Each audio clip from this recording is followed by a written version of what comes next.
Two trucks having sex. Two trucks having sex. My muscles involuntarily flex. Two trucks having sex. Two trucks having sex. My muscles involuntarily flex. Two pickup trucks making love, American made. Listen up, Autothoughts and Decepticlowns. You are listening to Prime Cuts, a non-linear history of the Transformers franchise on television. I'm one of your hosts, Mara. I'm your other host, Audrey. It's the end of an era, folks. The greatest season of television ever made in the history of humanity has come to an end. It's over. With a season finale that only rivals Star Trek The Original Series Season 3, the series finale, for how bad it is compared to the rest of the series. So we've got 2 episodes this week. One of them is like a really fun little adventure with like a fun gimmick, and my boys, the Stunticons, get to get up to some shit. And the other one is one of the most infamous episodes of Transformers ever put to television. So here is what I will say about BOT. Yeah. It's obviously bad. It's obviously not a good episode. I didn't necessarily think it was so much wildly worse than some of the other episodes we watched. No, but I think it is sort of like, it collates all of the batshit, all of the different kinds of like insanity that G1 Season 2 has, and it just like takes all of the worst of it and just combines it into a big fuckball that just slams you right in the face. I mean, its biggest crime is truly just misogyny. Oh my god. Like, Yeah. that really is the biggest crime here. And to be clear, it's a big crime. I do want to be clear about that. Yeah. It is very, very misogynist. I mean, okay, so the biggest crime is truly just, like, the 2 worst human characters. Holy, yeah, we're gonna be talking about those 2 little psychos when we get to BOT. Like, genuinely, I had a pitch that that I didn't actually pitch to Mara yet, but we'll see how this episode goes. But I think it's just, like, too long. But rather than, like, do our own recap of BOT, just read the errors section of the TF Wikia, because there's 4 different sections, each of them that takes up more than a page of scrolling to a browser to get through. Because there's animation errors, there's continuity errors, there's like larger lore errors, I think. Yeah, there's a section that's just called the surreal world of BOT. Right, yeah. And then there's just like, here's some weird shit. These characters are just recolored Gem and the holograms. Yep. Like, so we'll see how that goes, because I do think so I pitched this for 2 reasons. One is because I think it would be funny, but the other is because I personally don't actually have that much to say about this episode. It's simply not good, folks. Yeah, the so actual plot. And not good, unlike Child's Play. Yeah. So I'd say, like, the thing in a about way that is fun to watch and make fun of. It is not good in, like, a Transformers Energon way. Yeah, I think, Child's Play is mostly a normal episode. Relatively by G1 Season 2 standards. It's like a normal G1 Season 2 episode that has the craziest animation errors I've ever seen in my life. BOT is not normal to start with, and then everything else gets added onto it, is I think what makes it so infamous. But before we get to, wide hand gesture, all of that, we've got to talk about Masquerade, which I had a great time with. I mean, this is, again, unlike BOT, because we have to keep talking about it, this is goofy in a fun way. Yeah, so This episode... Mostly, honestly, Starscream being like, wow, who could have seen this coming the whole time? Gee, if only someone had said, this feels suspicious. Oh, well. Yeah, okay. So this is an episode about the Autobots dressing up as the Stunticons for reasons that aren't really that important or make that much sense. Listen, But if it's mostly Starscream for gets to that. wear an Optimus head, Yeah. Optimus gets to pretend to be Motormaster. Oh, you know Motormaster was the maddest person of all in this episode. Oh, yeah. Can I read... I just want to read my... I'm going to take full responsibility for this first line of notes, but it's my honest thoughts on Starscream's first line where he's complaining about, complaining about the Stunticons being selected for this job. Here's what I wrote. Starscream's first line read in this episode is way faggier than usual. Oh, yeah. No, it is. Megatron, why are you selecting these guys to go? And I went like, oh, what? Did you just say? He doesn't sound like that for the rest of the episode. He just put extra sauce on that one line. Again, like, Chris Latta will come out of left field with the most limp-wristed take on a line imaginable. And I have to imagine that they made him do these lines, some of them, like, multiple times, and just chose the absolute lispiest ones. Yeah, Wally Burr in, like, the voice direction booth just like, click, do it gayer. I mean, again, this was one of those things where it's like, surely they don't intend it to be this way. But after they called it a domestic squabble last week, it's like, maybe they do, actually. Yeah, I like, think maybe this is the, like, Izzy and Tentamon dynamic that they're going for these two. Which is like, hey, listen, heights of the AIDS crisis, kind of iconic. So, the plan this week is, if you can believe this, Megatron needs 3 components to build a big laser cannon, including a big jewel. Where am I? Motormaster, you must find my components 3. Yeah, so he's sending the Stunticons out because I guess they're the ones that can drive, and he needs them to drive. Oh, wait, 1 second. Before one of the, I want to talk about, like, Starscream's actual reasoning here, not just the line read of it, which is, like, really funny because he's like, Megatron's like, they're best suited for the job, and Starscream just kind of looks at them and looks at Megatron and goes, really? Like Starscream goes, basically, so Starscream says, the Stunticons are crazy. That is a verbatim line, and that basically implies that Wild Rider can only operate with 2 concussions, which is true. We have seen this with textual evidence. Yeah. So it is like this very funny moment. There's so many moments from Starscream this episode of him just like looking directly at the camera. Yeah. Like he's on The Office, basically. Yeah, he's a real gem this episode. But yes, I do love, when he says that, I just wanted, like, you insert the Stunticons drawn like the shot of the Sinister Six from the old Spider-Man, me and the boys going to steal the ruby from Megatron. Yeah. That's truly what the Stunticons are. I think this is also the episode that's like, oh yeah, I think the Stunticons are my favorite G1 Combiner team. They're really funny. They're so, like... I mean, I have to say, I really did not remember the Stunticons having this outsized a role in season 2. My memory was much stronger about the Combaticons, and that might just be the swindle halo effect. But listen, they are earning their keep for sure in terms of character enjoyment. Yeah, like, out of the 2 new Combiner teams, the Stunticons easily have the more impactful appearances. Oh, yes.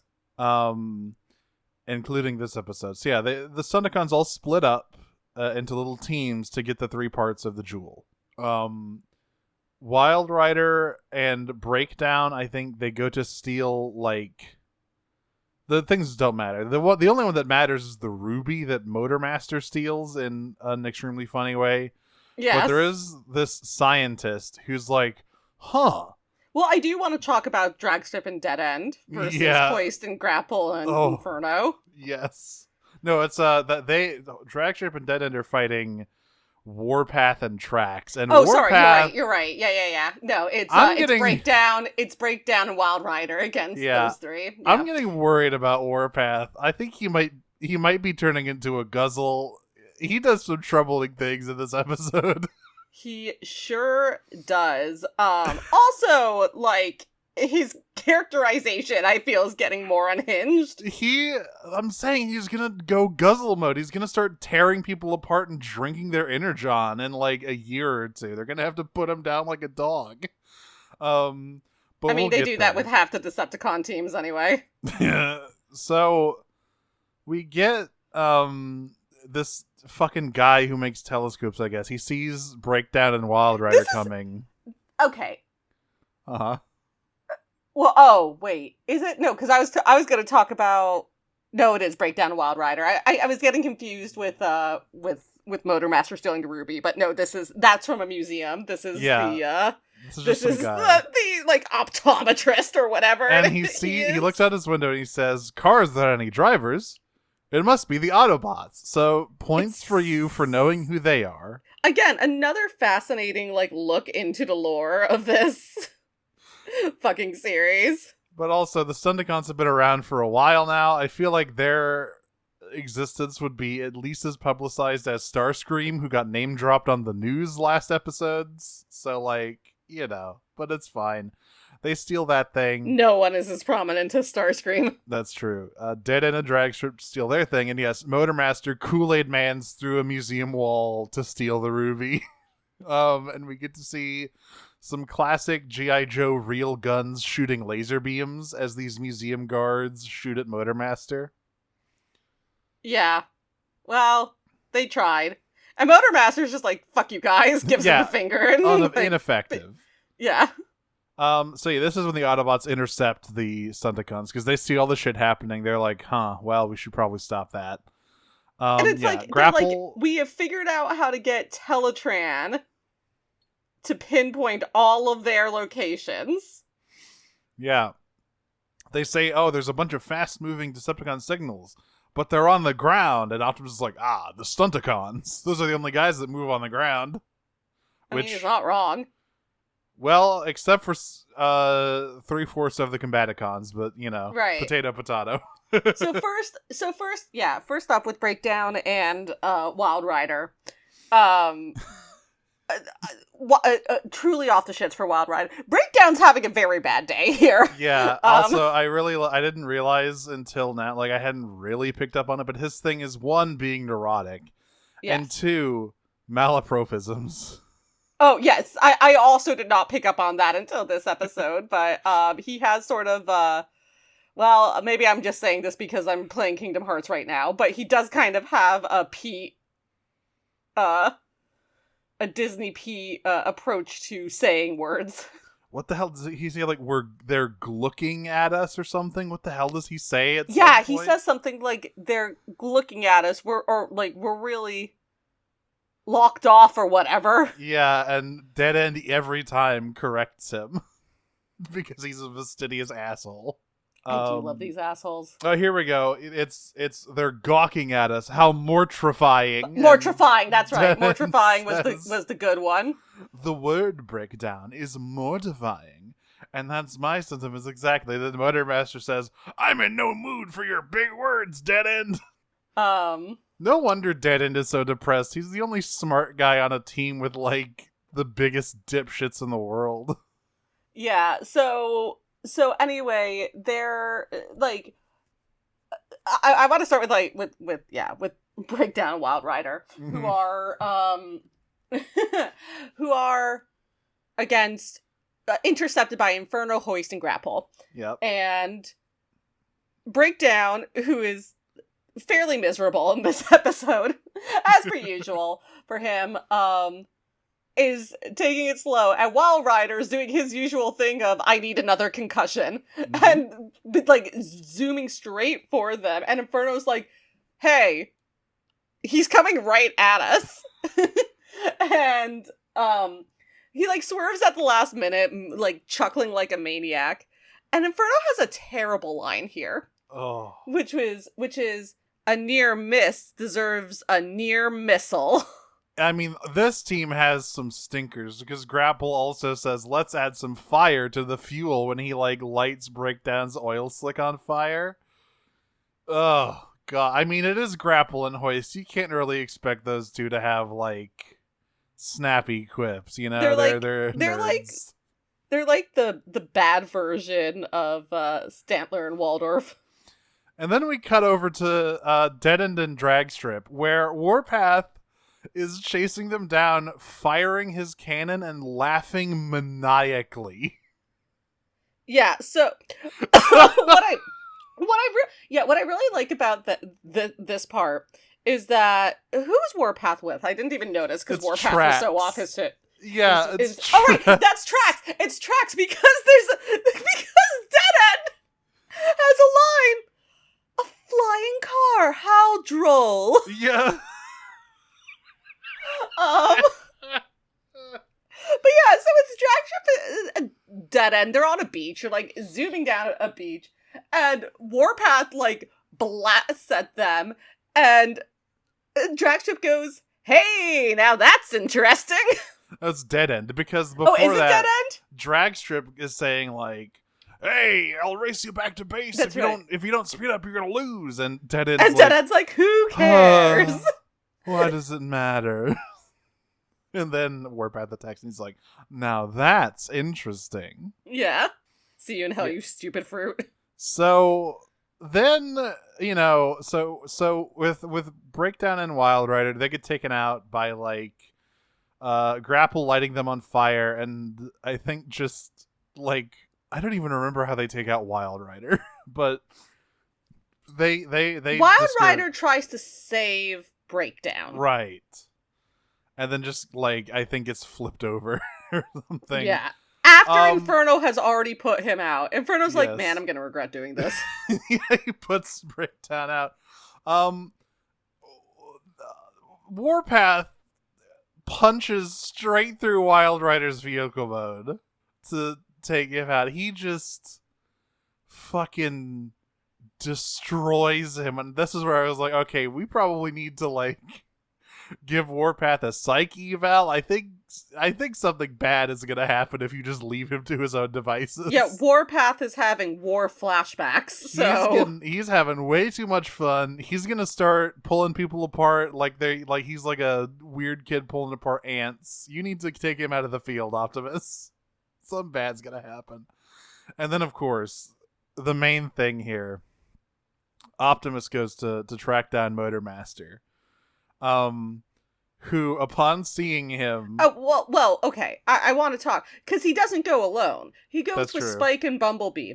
And I want to talk about Spike's flirty little, like, you can draw me like one of your French ladies pose on Bumblebee's hood. Why? First of all, why is he here? Second of all, why are you outside of Bumblebee? Third of all, why are you like that? Yeah, and also he's like so scared that Optimus is gonna die here doing this like. Why is he here? Why are either of them here? I guess they remembered he existed, so they had to put him in the episode. They like clearly Optimus is planning to like do a rumble in the jungle, two go in, one comes out kind of deal. Yeah. So you don't which is exactly what he does. Screaming histrionically. But yeah, Motormaster says, "Ooh, I've been waiting a long time for this." And I'm like, aren't you like 2 months old or something? How long have you been waiting to fight Optimus? From the moment he was born. He only like born with innate beef against Optimus Prime. I did read a fic once where like they really drilled down on Motormaster having this complex about being like an Optimus clone. Yeah. Which was interesting. He's got like reverse Primus apotheosis. Yeah.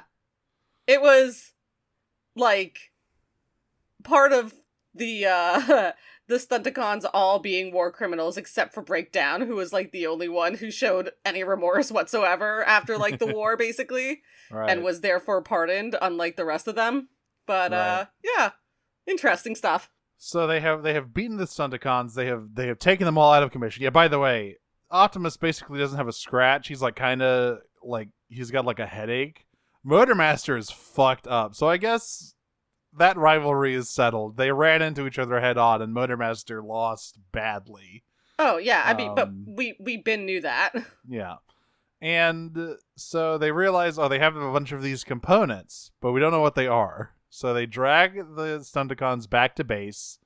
They like prevent the Stunticons from calling back to the Decepticons, and they're sitting there like, huh. Is it Hound who does the war crime here? Maybe. I think What it's does he Hound do? who's like, anyway, I searched their memories. Oh yeah, it is. It is, I Yeah. believe, Hound who just like, yeah. Anyway, I Like- searched their memories, and these are the most no thoughts, head empty bitches I've ever seen in my life. I found a big picture of a hole. Which is like, yeah, that sounds about right for the Stunticons. Yeah, anyway, I searched their memories, red alert. Is that allowed? Hang on, I think there's a convention about that. Hang on, guys. Hold up. Nah, it's fine. It's fine. How can he just do shadow play whenever he wants? You got a waiver for Optimus. You know? Wartime rules and all that. So, yeah, they got these three things, and all of the Autobots are like, huh. Well, obviously, these three things are somehow related to a weapon Megatron is building. But we don't know what the weapon is. So I've got a great idea. We should Spoilers, it was not a great idea. 5 of us should disguise ourselves as the Stunticons and deliver these components to Megatron to see what he's building. And I was like, this is a part where I'm like, okay, they had a fun idea for an episode. They couldn't quite figure out how to justify it, though, because why would you not simply keep the components in the Ark? Well, Why? first of all the Autobots are stupid. Why So, would you get Let's the Megatron? let's jot that down first. Oh, no, yeah, it's known. It's established that they're all dumb as a bag of hammers, including the smart ones. But yeah, their plan is they're going to deliver this as the Stunticons, and at the end of the episode, they do a little thing. It's like, oh, Ironhide like fucked with the ruby so that the cannon would explode, and I'm like, that's cheating.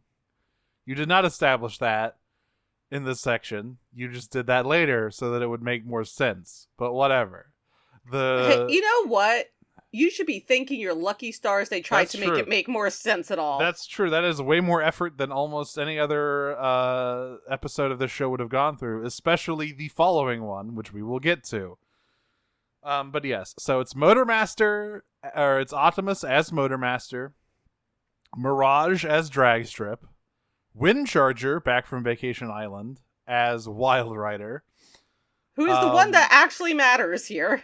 Sideswipe as Breakdown, which makes sense. They both turn into Lamborghinis. Yes. And Jazz as Dead End. And they disguise themselves using this, like, holographic paint that also makes them look like the Stunticons. And sadly, also helps them sound like the Stunticons. I was really hoping... Kind of. Yeah, well, it is the Stunticons' voice I know actors. it's their voice actors, but like But yeah, I was hoping that it would be... enough different that, again, Starscream's like, Yeah. why do you sound like that? Hey, Motormaster, you sound like you have a frog in your throat or something. What's up? But I was hoping that it would make the Autobot voice actors like imitate the Stunticons, which I think would have Yeah. been very funny. I would have loved to hear Peter Cullen try to do that. Try to do Motormaster? Yeah. Absolutely. So they set out. They have the Stunticons like basically in dog crates in vehicle form, so they can't escape and form Menasor. And what I really love about how they get given away, because they find Laserbeak, or like they're driving up, Laserbeak sees them, and they're like, oh god, I hope he doesn't figure us out immediately. Windcharger is the best actor here. He immediately goes and does some Wild Rider shit. And goes Yahoo Yippee and like drives like crazy. But even then, as soon as they pull up, Starscream is like, Well, what he actually says is really funny. He's like, those assholes are driving safely. Yes, Megatron, he's like, they're driving too safely. I just saw Dragstrip use a turn signal. And Megatron's like, he's like, what? Hey, are you looking at them? Are you seeing what I'm seeing? And Megatron's like, shut up, Starscream. They're just being careful because they know they're carrying important components. And Starscream's like, yeah, that sounds like them, dude. Yeah, for sure. They're so careful. They're extra careful. There is like a point in this episode where you can see Starscream give up on trying to like convince Megatron and just sort of like enjoy, like bring out a thing of popcorn and enjoy the show, essentially.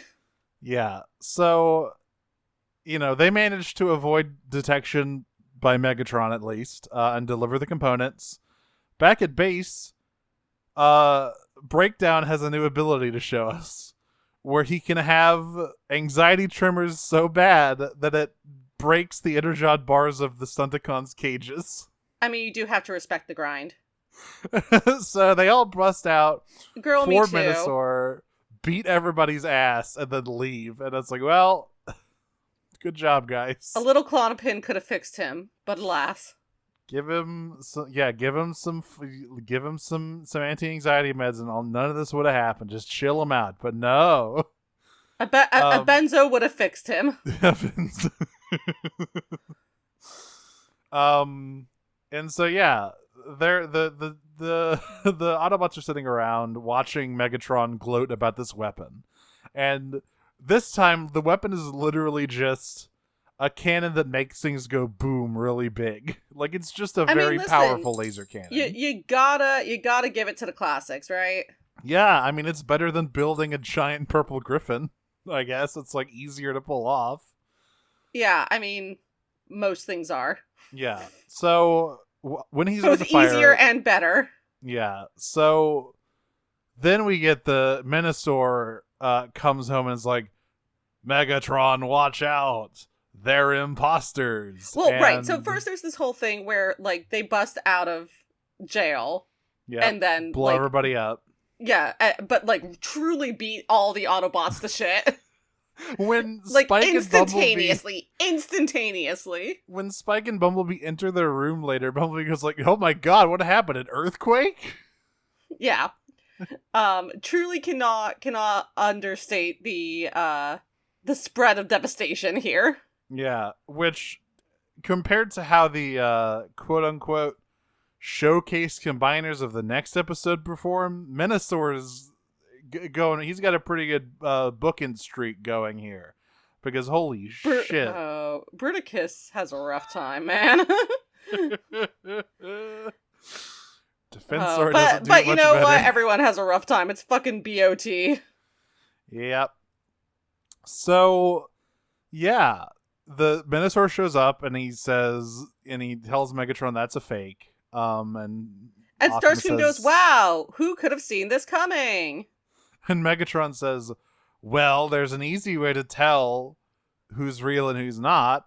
You guys just turn into Menasor, and if you can't, you're the Autobots in disguise." And this is where I have a lot of questions. Yeah, and to be fair to him, this actually isn't a terrible idea. Yeah, this would be a great idea, except the Autobots the Autobots do in fact combine into Menasor, which like did they undergo did like Ratchet give them all combiner surgery? Didn't for you this hear? mission? Did you not? Did you miss the line?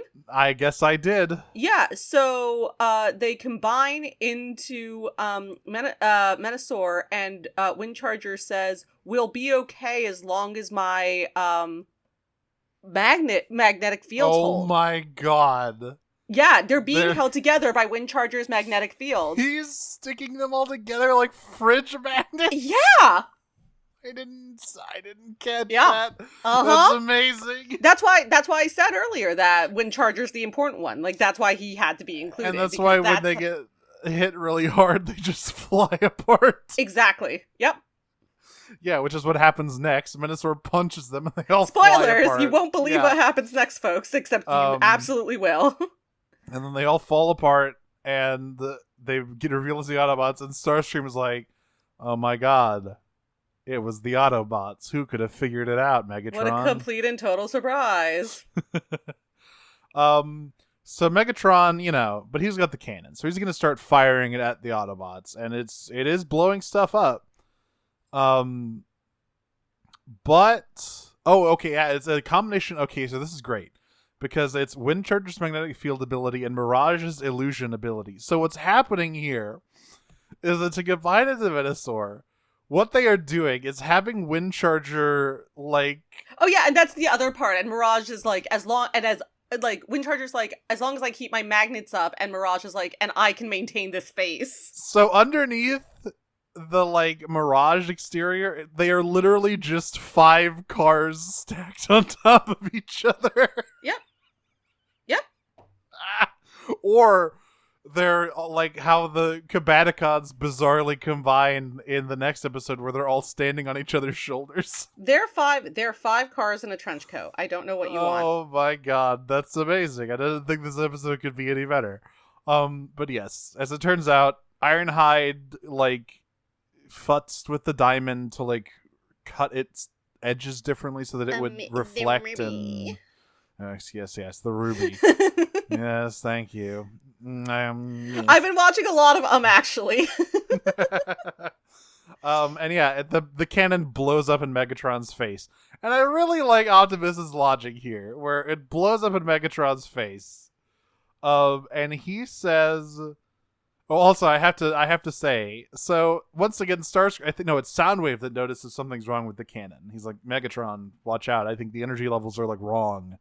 The more you're firing, the higher the energy is going. You should probably slow down. And Megatron goes, suggestion noted and ignored.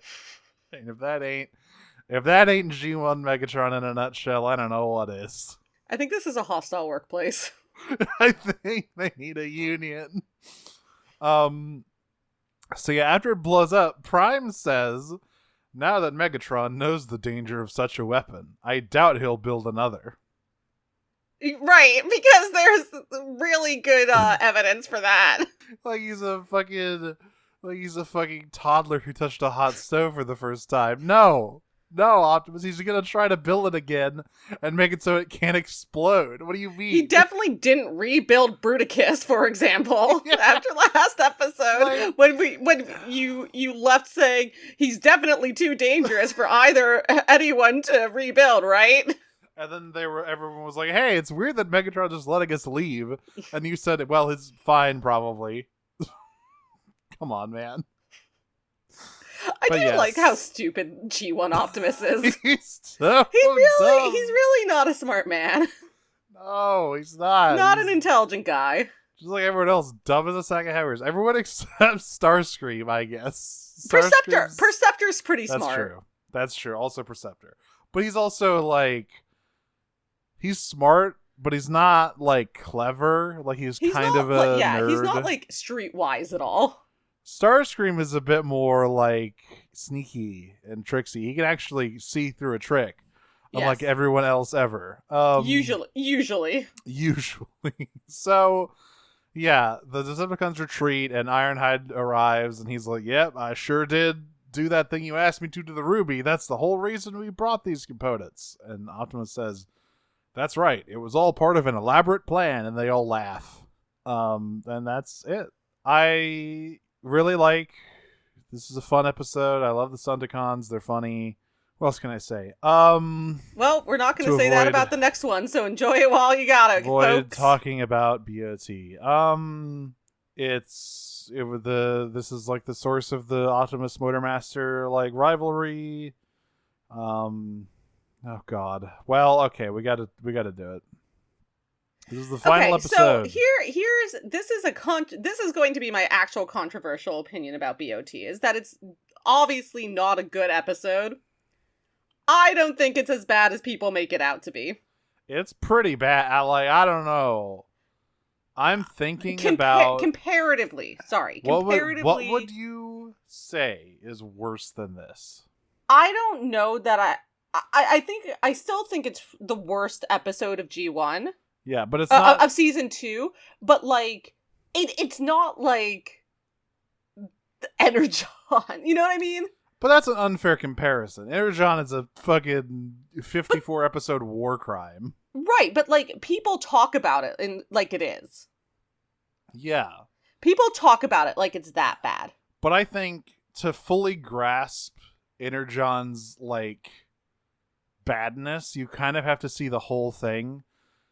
BOT is very it's like a super dense like pellet of shit, right? Like it's all been compressed into this one 22-minute nightmare that anyone can watch. You can say, hey, you want to see the worst Transformers thing ever? And you show them BOT. Like, for instance, yeah, I think as a show, Siege, or the Netflix trilogy, worse than BOT. But for very different reasons, right? And well, yeah. you have to see the whole thing. This is fully presented to you, and it says, here you go. This is the season finale of Transformers Generation 1, and it's motherfucking BOT. I mean, I think a little bit this is apples and oranges, because like they're just like very different shows in general. Like you don't need to see all of G1 to get any of it. Yeah. It's a very, you can watch episode by episode and not really miss anything. Yeah. I would say the only episode of G1 specifically that gives this competition is Carnage in C Minor, which is the season 3 episode where they go to the opera planet and everyone is singing. Oh, not Carbomia? I don't remember what episode that is. That one's probably pretty bad. There's also no, the one where Galvatron goes to therapy planet isn't bad. That one's just funny. It's funny that Cyclonus sends him to therapy planet and then he blows it up. Okay, we've avoided talking about it long enough. Right away, things are not good, okay? Like, okay, so here's the real there's problems. The real crime of BOT is potentially the 2 worst human characters that this franchise has ever seen.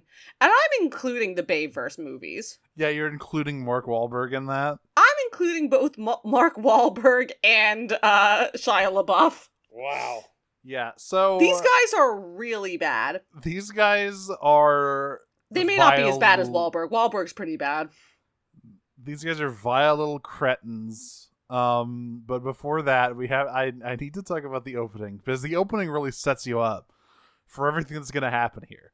So we start in the middle of a city, and the Combaticons are just there. Like, oh, right, I forgot about this ridiculous fight. Yeah, then Onslaught says, Combaticons, transform, and then they all transform into vehicle mode, and including Blastoff and Vortex, drive down the street, which is very wide, and then Onslaught says, it's a 5-lane highway. It's a 5-lane highway that can fit a space shuttle and an Apache helicopter. And then Onslaught says, okay, now form Bruticus, and they do, and from off screen they get shot in the chest and explode.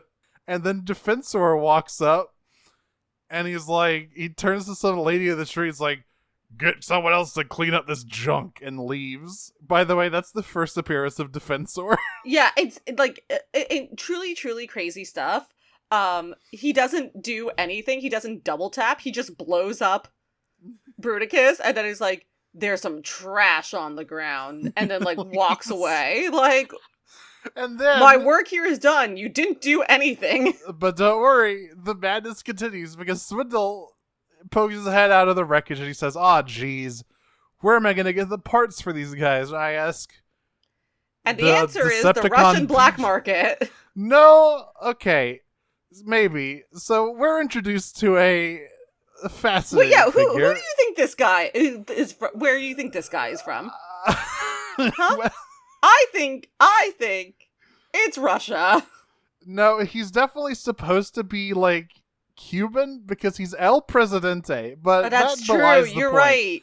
Swindle, who's a repeat customer of this man, I guess, goes up to him and says, "Hey, boss. Hey, El Presidente.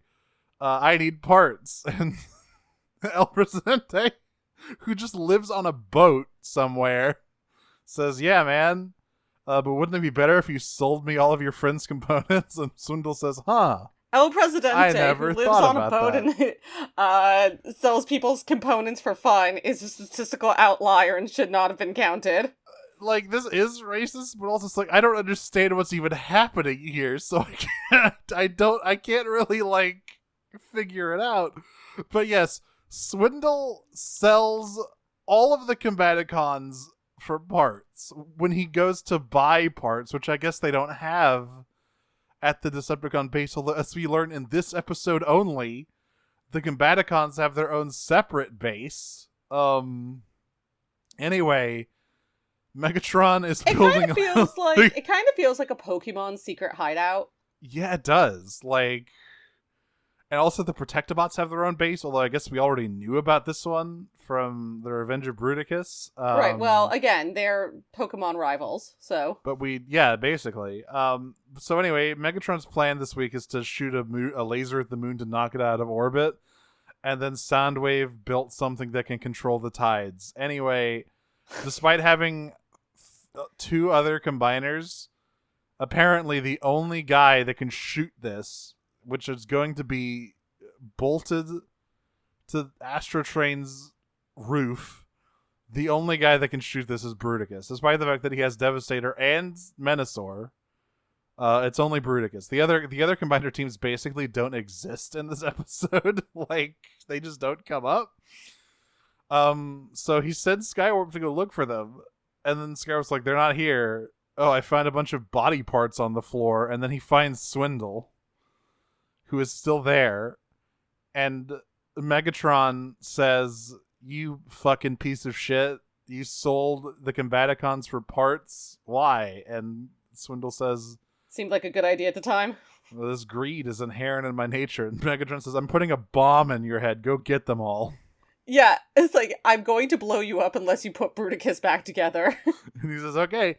And then he goes around the world in 15 hours, because in 15 hours the bomb will explode anyway, unless he gets everybody back. He goes around the world in 15 hours because apparently in that amount of time, all of the Combaticons components have been shipped out to like various countries, including Russia and insert racist, like vaguely Middle Eastern country here. Whatever communist it is, they work fast. And yeah, he gets all of them except for Brawl's brain, which ends up because he dumps a bunch of parts in a junkyard owned by a man who looks a lot like Luigi, from the Mario games. And did you see the note about the twist that didn't make it into the episode about the junkyard owner? No, I didn't. What is the twist? He was gonna be a spy. What's the point? Why? Luigi? Why? Why? Who is El Presidente? Why does he live on a boat? Obviously did not make it into the episode, and honestly, thank God for that, but, Okay, so he rebuilds all the Combaticons, and then the Megatron's like, "Okay, form Bruticus," except because Brawl's brain is missing. When they try to do it, Swindle has to, like, guide Brawl over to where all of them are standing, so that they can stand on each other's shoulders and form Bruticus, and then falls over, and Starscream says, "There's something wrong here." They're all really smart.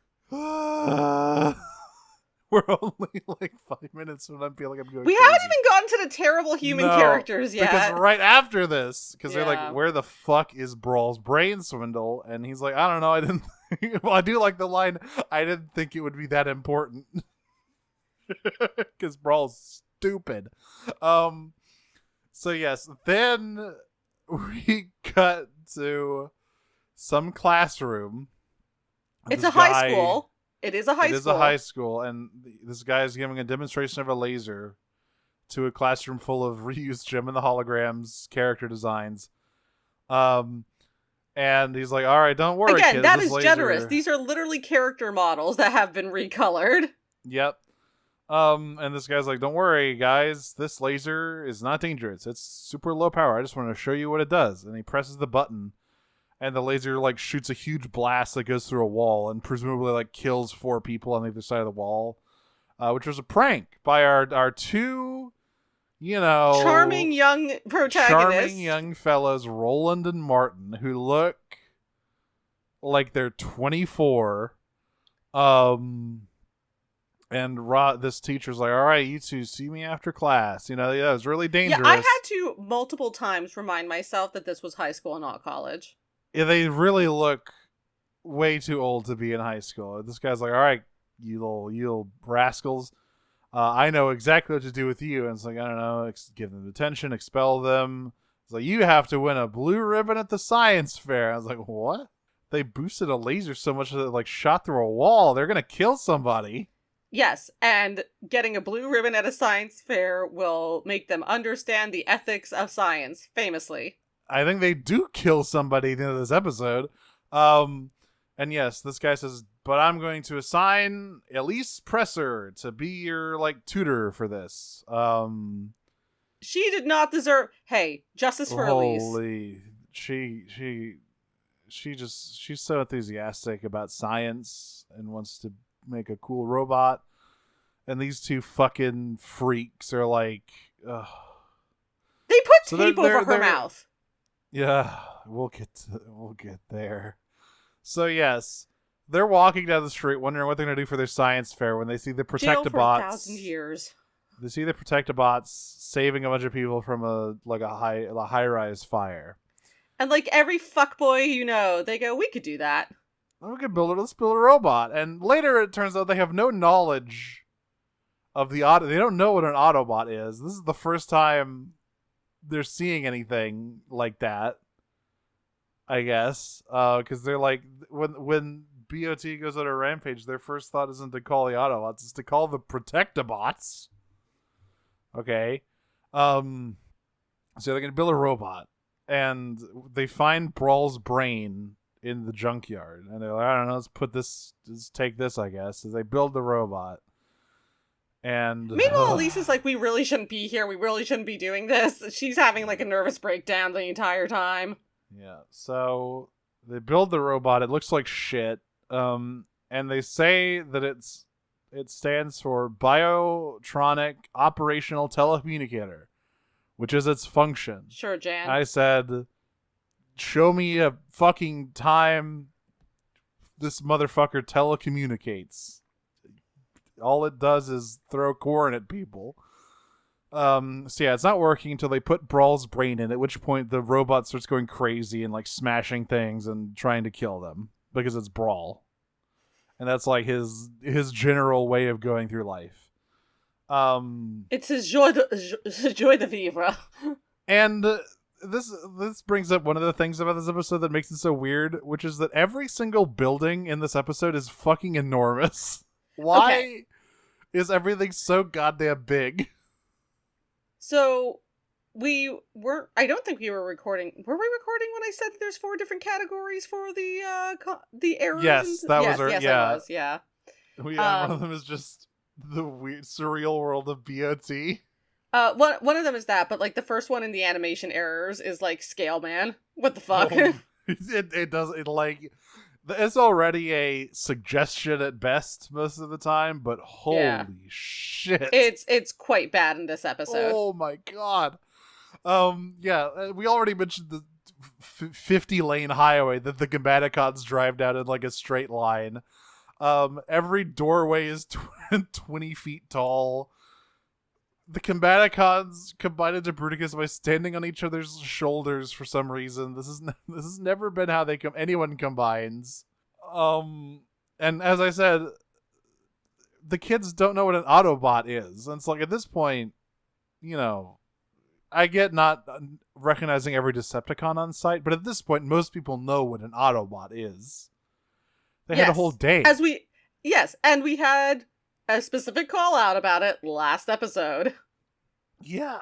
So them not knowing what an Autobot is means that these two fuckheads just do not like care anything about what goes on in the world around them. Yeah, it's like, damn, no wonder you're almost flunking out. Yeah. Even though they can, they're really good at science, I guess, because they charge that laser up to lethal levels. And are able to make a sentient robot. Yeah. So yeah, BOT starts smashing shit up and gets away from them. And so their big plan is they're going to call the Protectobots. Of course, this transmission gets picked up by the Autobots, who have also forgotten what a high school is. Because they're like, sort of a brick building marked Benjamin Hawkeye Pierce, which is, by the way, it's a MASH reference. Benjamin Hawkeye Pierce High School. And they're like, Ironhide this doesn't look like any defense base I know. Ironhide's like, weird name for a defense base. It's like, okay. By the way, the cast of this episode is fucked up. Okay. It's such a bizarre... So you're trying to sell the Protectobots. This is the first time you've shown them combining into Defensor. They did not do that in Revenge of Bruticus. It's the season finale, and you need your, to sell this fucking toy. Your guys are Ironhide? Okay, sure. He's a beloved character. He's been around forever. Bumblebee, I guess. He's certainly been less and less important as time has gone on. But, he's a classic. Fan favorite, Gears. Gears? What? Gears? I don't think he's been seen since Changing Gears. He certainly hasn't had a role as big in an episode since Changing Gears. Why is he here? Anyway, they go to this school, and the kids are like, wait, you're not the Protectobots? They're like, yeah, but we're Autobots. They, work for us. So, it's even better. All right, let's go get rid of your stupid robot. And they go into cafeteria. And as I said, BOT, the Autobots get their shit kicked in by a ramshackle robot with Brawl's brain. And what he does is he throws a gigantic pan full of creamed corn at them. And then uses a trash can lid to reflect their laser fire. Sounds like a brain genius to me. What's that fucking trash can made of? And just think, remember, this was the last episode to air before the movie. There is a line on a TF Wiki for this episode where it's like, could you imagine if this was the last episode of the series? If they didn't get a third season. Yeah. Because, you go from this episode where, someone shoots a trash can that it ricochets off, to Prowl's insides getting boiled by scavengers shooting him twice. It's like, wow. They really must have turbocharged their guns in the last 20 years. What the fuck? So they get their asses kicked, so they have to go find BOT. Meanwhile, Swindle is also looking because he's got a bomb in his head. And every time he shows up, there's a ticking noise because the bomb is ticking. Any second. So there's a whole thing where BOT is just in a building, and there's a bit where the Autobots are going up this long spiral staircase, and someone shoots at them blindly from a corner, and they go, he's up there, fire, and they all blast a wall, and they're like, okay, that must have got him. What? Again, this goes back to all of the Protectobots just not knowing how to double tap. Of just assuming that they're like, yep, we did it. Enough. There was nothing there. They shot at nothing, and Ironhide's like, all right, we got him for sure. Okay. Oh yeah, it's Swindle, and he blasts all of them. He grabs Brawl's brain, he brings it back. You think this would be the end of BOT's significance, but no, it's important. Unfortunately. Yeah, so they bring Brawl's brain back. They make Bruticus, and Megatron is going to have his plan to shoot the moon out of orbit. But first, of course, he has to shoot the Autobots with it. So they set up the cannon directly outside the arc, like in their front yard, basically. And this is amazing too. So like we said, the Stunticons came off looking pretty good in the last episode. They didn't win, obviously, but like they did some cool stuff. So here's what happens with Bruticus in the episode. The first time, he gets one shot by Defensor. The second time he appears, they combine into Bruticus, who proceeds to stand there and get shot at while cowering like a moron. And Starscream says to Megatron, he's just standing there. Your stupid warrior is just standing there. And I'm like, Starscream, that's your stupid warrior. You made him. Okay, but to be fair, in this context, it's Megatron's. That's true. He didn't rebuild him, so it is. I guess. Custody has changed of Bruticus. So yeah. Also, there's a part where BOT barricades a wooden door with wooden cabinets, and the Autobots can't break through it. What the hell's going on here? So yeah, Bruticus literally just stands there and gets shot and does nothing. I was like, great. What a cool robot. If he just doesn't do anything and like looks scared as he gets shot. And so Megatron says, alright, forget it. The Combaticons disengage and like fight normal. Yeah, my favorite, like, uncombine. Okay. This is like all of the times in Energon where they power links and it just seems like it doesn't really, it like reduces the amount of guns on the battlefield. But it doesn't gave really him do pants. anything. Yeah, like he gets pants. I was like, well, it doesn't really seem like you're like more powerful. So then, they're fighting and Optimus says the Protectods are here. Merge to form Defensor. And they do. And Defensor does this cool thing where he casts a force field. No, go on. You got it. He casts a force field. And Megatron says, hey, stop shooting. They got a force field. So they wait. The Subguns wait for 30 seconds. And then the force field comes down. And they just shoot Defensor. And he explodes. Yeah. Why would I want to buy these toys? They all suck. They're so cool, Mara. That guy got shot, got blown up in one shot, and then did nothing as he was shot the next time he was available. And then this other guy literally does nothing at all. So I don't see how you can't see how this is so cool. I can't wait to go out and buy some Protectobots. Well, all this has happened. I mean, before this, they are winning the fight until Defensor does nothing and gets shot. Which, you'd expect, Prime says merge to form Defensor, he would be like, all right, and here's the plan that I'll start on while we have this brief moment of protection. No, he doesn't do anything. He just stands there. Yeah, well, anyway, the humans are like, we gotta help him. We gotta help them. They helped us. And so they decide they're gonna pilot BOT up to the cannon so they can hijack it and fire it at the Decepticons. What I really like is that Megatron built a tiny BOT-sized control panel into this thing that was meant to be fired by Bruticus. Because what happens is that BOT points... Okay, this actually was a really, really funny shot. Because BOT shoots turns the cannon and shoots it at Starscream. And you just get a shot of Megatron's like, fire the cannon, Bruticus, but then it turns on its own and shoots Starscream. And there's just a shot of Megatron completely silently looking up as Starscream slowly flies overhead. Yeah, and it's not just him, it's Soundwave too, I think. There's a few of them. Shots next, but it's just Starscream with this shot of him looking up like a fucking idiot as just watching Starscream slowly sail across the sky. And he goes, what the fuck?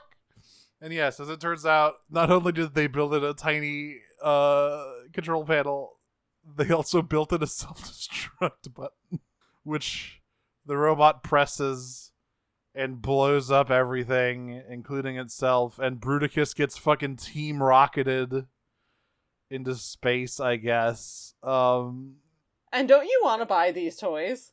They're so cool. Defensor and Bruticus look so cool in this episode. And wow, Gears. I want to go out and get Gears. Yeah, Gears remember is the coolest guy. So my actual theory about this is the reason that there's so many of, like, the older guys is because of flagging toy sales. They really wanted to boost those Gears numbers. Yeah. I don't even think it was on shelves at this point.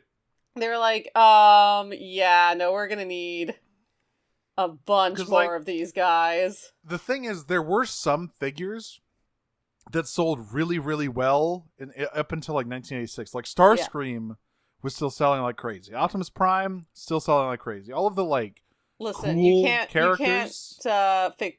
improve on perfection. The cool characters were still Soundwave still selling.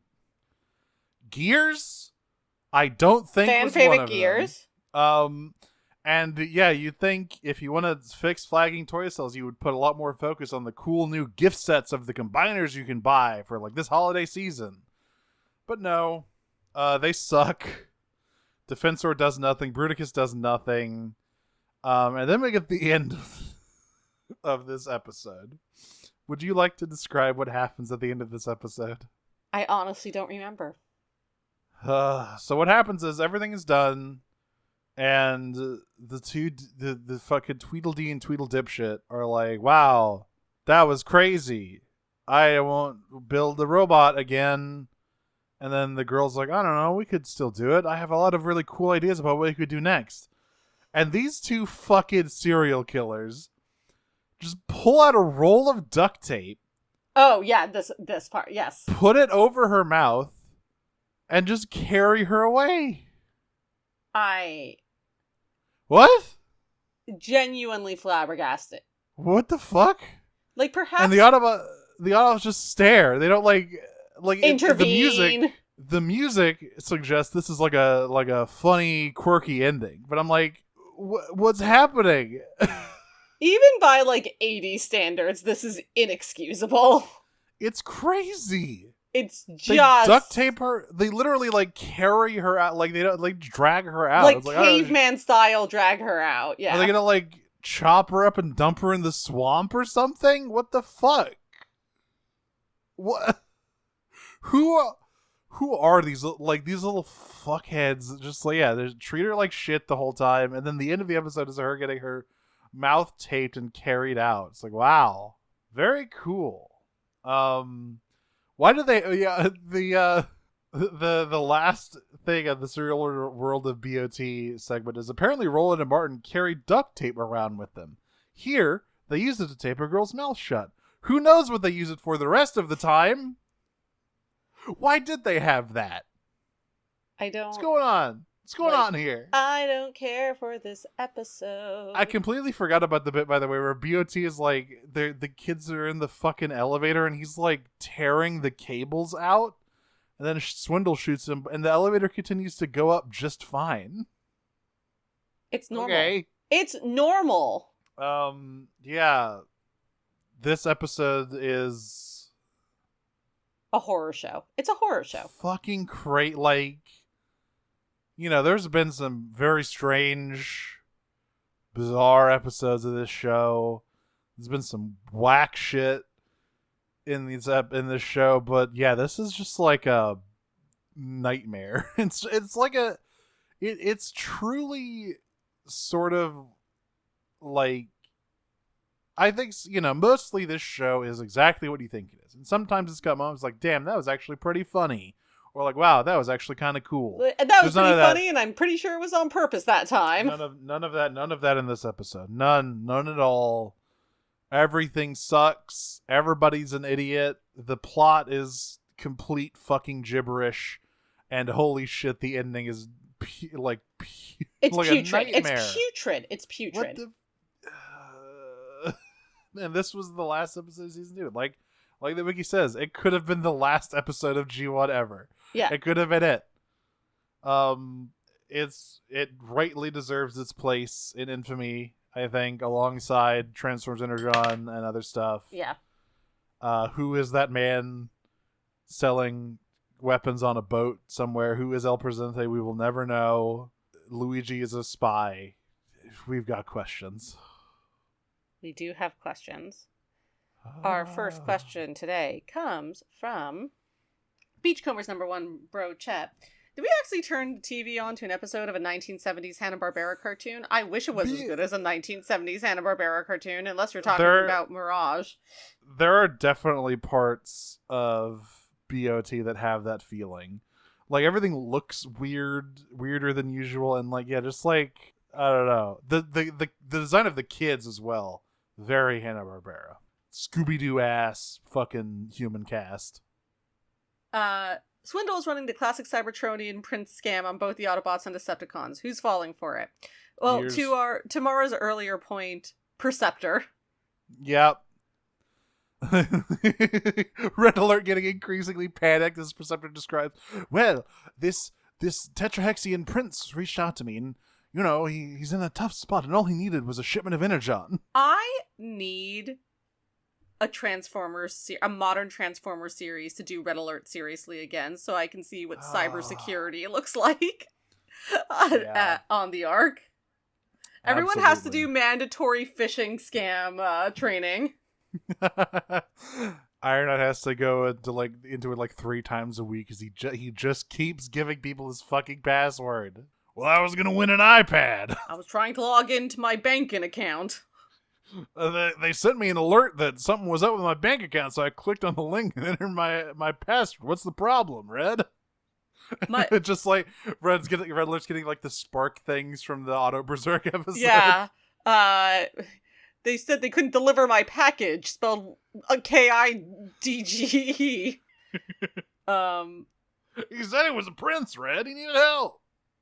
Geist asks, why is Megatron making Swindle source repair parts for other Combaticons in the first place? Do the other Decepticons also have to bargain with Dictators for repair parts? Megatron doesn't tell him to do this. This is a Swindle thing. It's a scarcity. Well, I think the idea is like, why are the Combaticons not being provided for in general? Yeah, it's because like, why do they have their own separate base? And then, why do they're treated as like a sub-fat, which I guess they are. Listen, but first of all, they're ex-Decepticon cons. Yeah. So I think there's a level of ostracization there anyway. And yet, Megatron built a cannon that he insists only Bruticus can fire. You've got Devastator right there. He's been there the whole time. Just like Sam Reich. I don't want to play with you anymore. But Megatron also makes a false scarcity society to make everyone more dependent on him. Yeah, he's like survival of the fittest type shit. Some of Wilton Joe type. So, yes, everyone else does have to bargain for it. Dead Name Stealing Faye asks, it's so nice to see Ironhide, Ratchet, and the rest of the old gang together again. What other wacky, fun adventures will they go on in Season 3, where they are definitely still alive and not dead? Don't mind the itchiness on the back of her head. I just put a bomb in there in case you say anything that upsets me. I was wondering what that was. I was wondering why there was a ticking noise that I kept hearing. It is really, like we said, the whiplash of this episode and then immediately following it, the movie is hilarious. It's so funny. I hope you enjoy seeing these characters one last time. Yeah, their swan song. What a miserable Ironhide is about to be shot point blank in the head, like begging Megatron to stop in like 4 months, kids. Optimus Prime is going to die on the operating table in front of your very eyes. But don't worry. You can buy Rodimus Prime in stores right now. That'll be fine, right? You didn't have any, like, attachment to that other guy, did you? You didn't, like, care about him, right? This new toy is totally way cooler. He turns into, like, a future truck instead of some dumb 80s truck. Why are you all crying? Why is everybody crying? What the fuck? Don't they know there's new toys you can buy right now?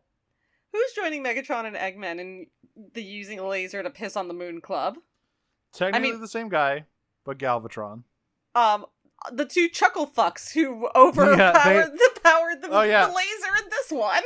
The future supervillains of America Junior Society? Yeah. Yeah.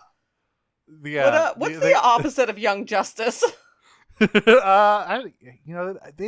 didn't really have like a team of like young villains to fight, weirdly enough. They mostly just fought normal villains, I think. 1 second. Yeah. There never was like young scoundrels, young injustice. Oh, there was Hive. Right? Yeah, the Teen There Titans was had Hive. Yep. Okay. Yeah, so Roland and Martin are gonna enroll in fucking Brother Blood's Hive Academy in like Yeah, great. 4 years. Um, They're gonna blow up a small island nation. all right. Let's see if we can parse this. Decepticon Ruby asks, if OP's ops could op OP, is OP's OP is OP's ops to op OP's ops? I think we might have to Mango. skip this one. The answer to your question is mango. 42. How did the Autobots get Optimus to completely reverse his transformation scheme to make the disguise work? Is his chest just splitting half? Is he driving backwards? It's all just like the weird hologram thing, Yeah. right? Like they're just Yeah, kind of as soon as- projecting. As soon as Windcharger's magnets failed, it was all over. Yeah, I assume he just looks normal under there. Creamsit asks, bot kind of shaped like TikTok from Return to Oz film with the Oz characters were Cybertronian, what would their op modes be? Are Elphaba and Glinda both recreating Utena girlfriend turned into a car? Pretty good. That's pretty good. I mean, okay, the Cowardly Lion is just a lion. He's just They're all fucking just Lio themselves. Convoy. No, the Tin Man turns into a fucking anti-aircraft tank for some reason. No, And Tin the Man Scarecrow- turns into an oil, An oil derrick. yeah. What a terrible when he can't move. Yeah, Scarecrow turns into a fucking Scarecrow. like, No, I'm Dune sorry. I'm Buddy. sticking with that. Scarecrow is like still a scarecrow, but just a mobile this time. That's really funny. Yes, Dorothy and Toto are actually a headmaster pair. 100%. Or Target Master Toto turns into her gun.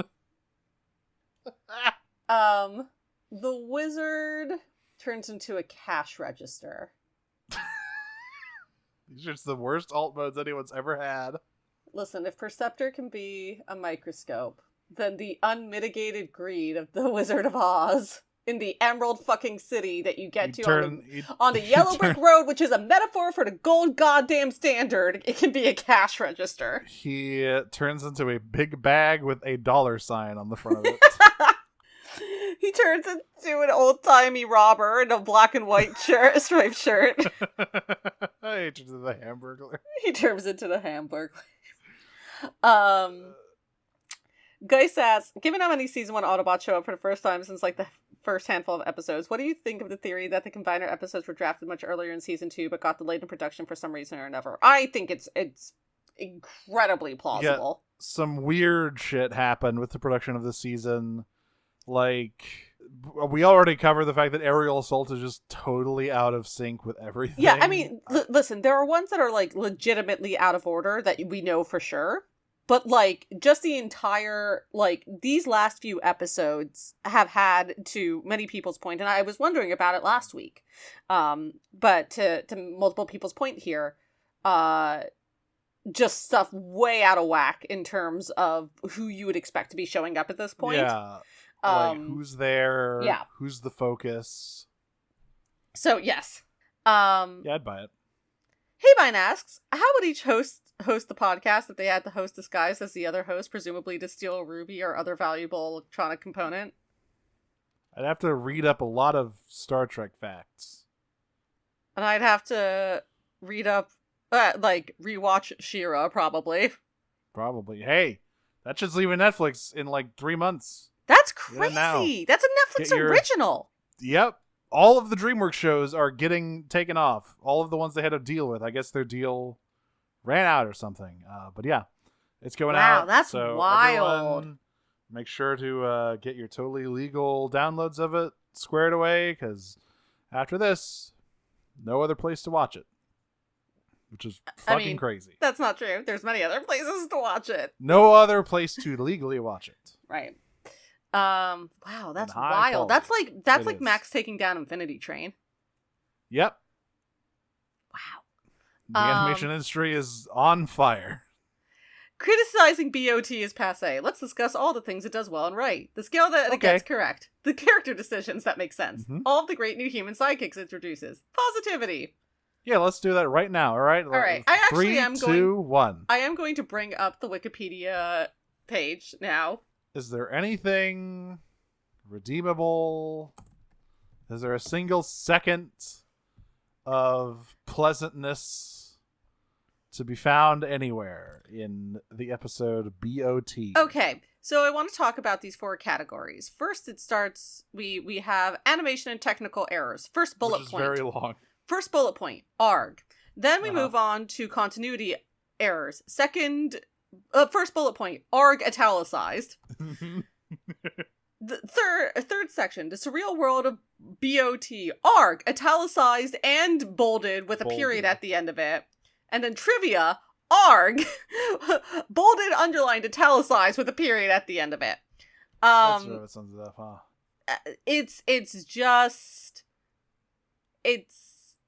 Yeah. Yeah, we also never... I mentioned that apparently Soundwave has a device to control the tides. We never see it. Oh, yeah. I think Soundwave may have just told Megatron he had that, and then, like, didn't tell him that he didn't actually make it, because he's not the guy that makes stuff. So, I don't know. I do want to talk about, like, some of the surreal world of Bot. So, we already talked about Gem. To the left of Jerrica is the recolored character model of Ernie Sly, the henchman from the short-lived Sumbo series, Bigfoot and the Muscle Machines. Towards the back, however, appear to be thugs in business suits. Oh yeah, there are just like some Dick Tracy thugs in the back of that classroom. The teens completely fail to notice a 100-story building that is almost completely engulfed in flames and surrounded by emergency vehicles until they hear someone 50 stories up call for help. El Presidente apparently just holds court on a docked ship in a port somewhere, selling missiles to whoever walks in the door. There's literally a box full of missiles in that room that swindles in. Penguin does that too. It's fine. We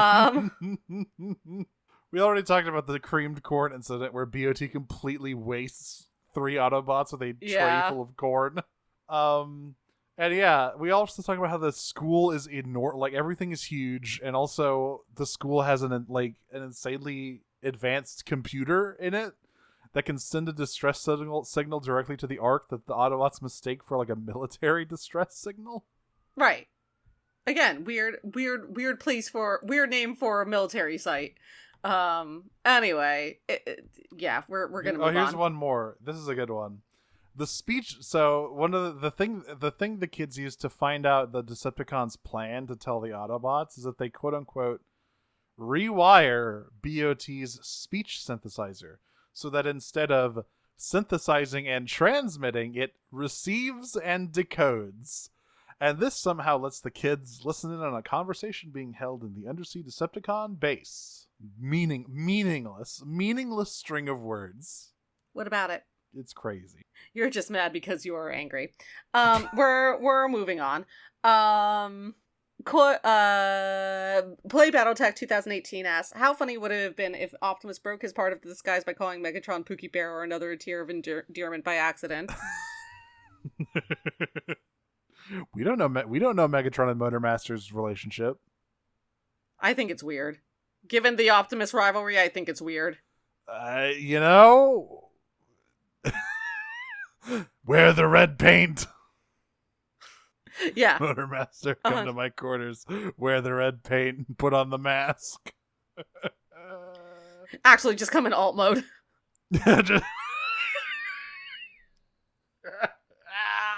Yeah, there's some weird stuff going on there, I'm sure.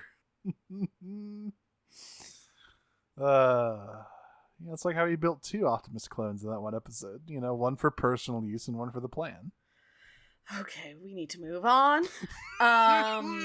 It's time to do a little bit of power scaling, purely for carval purposes, I swear. What is a more powerful one-shot? The Fencer's gun, Menastor's cliffside haymaker, or a special race car to the face? Each where we're strong enough to one-shot a combiner, but we are curious where they fit into the power scale. Okay, the takedown of Menasor, I think, is the most brutal by far.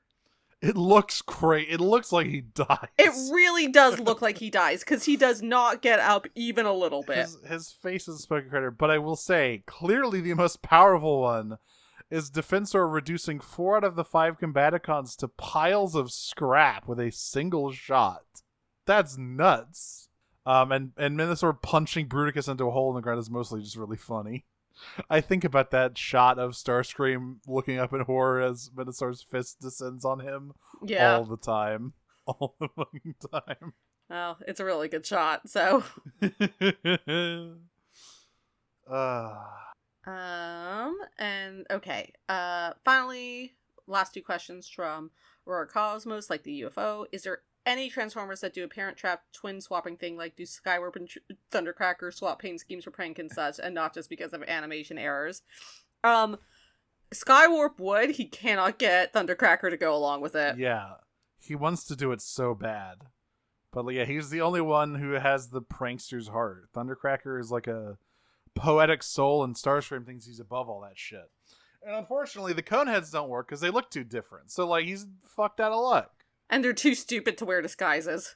Yeah, absolutely. They don't get it. They don't get the joke. Who wore it better, Autobot X or BOT? Autobot X. Yeah. Autobot X at least is supposed to look like shit. And at least doesn't come with, again, the 2 worst human characters that this franchise has maybe ever put to screen. Yeah, it is funny that this season begins and ends with a character being put into a body they don't want to be in. Sure. Weird. I'll write an essay about that or something. I don't know. Listen, everyone has their kinks.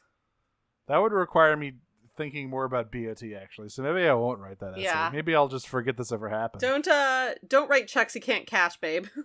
Yeah, I'm rescinding that one. I'm rescinding that promise. I'm not doing shit. So now we've been prime cuts. The end of everything. It is still us. You can find us on Blue Sky, Blue Sky Cockdom. What? No, you can't find us there. I don't know what you'll find there. Don't go there. See if you find a good time. I'm not held responsible for anything you find there. You can find us on Blue Sky at Prime Cuts Pod. The Cockdom bubble. That's just a gimp suit. It really is like Energon. We've completely lost our minds at the end of the episode. We're having a jerker type moment again, aren't we? Oh no. Unfortunately, I'll never be able to recreate that energy, that specific energy that led me to the jerker. Like a manic. Yeah, I truly, I think that was the closest I felt to having an actual like nervous breakdown while podcasting. There was something deeply wrong with me that episode. I'm glad it made for good content, but I was not well. Sky.com, Prime Cuts Pod, Patreon.com/Prime Cuts.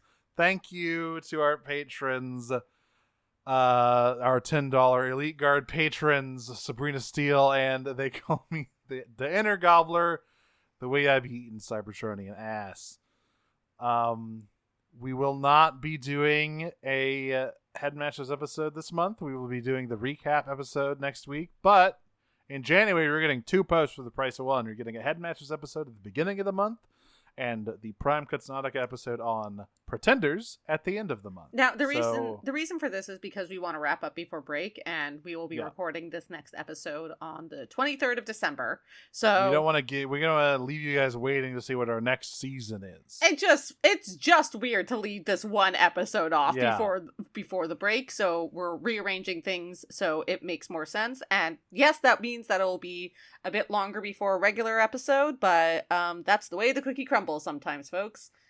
It's the way it is Christmas here on and Blue it's Sky New Cockdom. Year's, and I will be out of the country. That's right. So I'm Mara. You can find me on Blue Sky, MaraWiver.biscuit.social, and on Tumblr at Cyclonus with a 5 at the end of it. I'm Audrey. You can find me on Tumblr, Blue Sky, Optimum on Prime, which is my funny robot internet joke. You listen to the other podcast I do called Pot of Greed, and sometimes I do nerdy drag. It's expanding beyond just Star Trek, folks. Whoa. And you can find that stuff at Maxwell Warp on Instagram. It's all falling apart. Well, I'm so thirsty. until I need next some time. water. I am going to hit up El Presidente on the docks and buy me an ICBM, transform and roll out. I'm gonna join my platonic life partner car buddy on a mission I have no right being into, and just kind of like hang out flirtily on his hood while I watch the boss of this team blow himself up in a head-to-head collision. Transform and roll out. Peach. Peach.